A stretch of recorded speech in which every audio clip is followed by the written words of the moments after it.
मदे थावन होता चैत कुमार मदे थावन होता आवे ते गाँव मोर मोर दुर्गा उदाई लेवा थावो नावेला तो मोर देवी भवानी लेवा थावो नावेला तो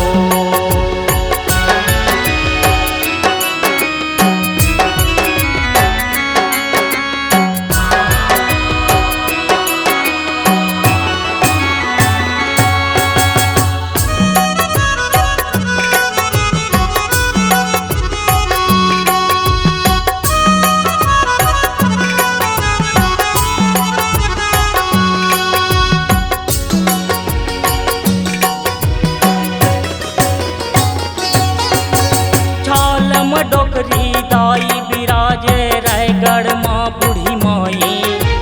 नर मुंड के माला साजे अष्टभुजी महामाई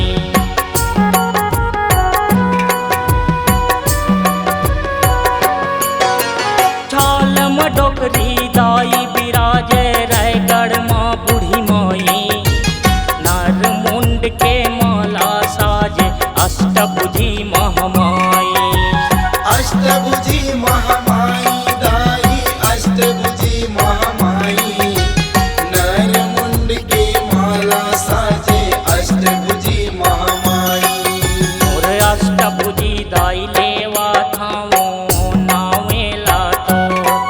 मोर देवी भवानी लेवा थावो नावेला तो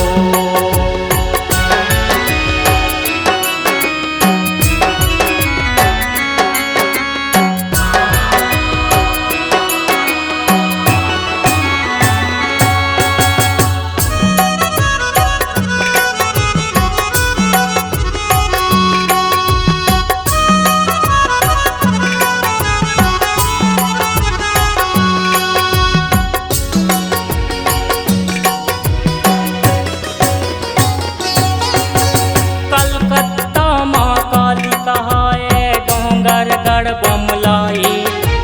सिसरिंगा बंजारी कहाए सारंगढ़ समलाई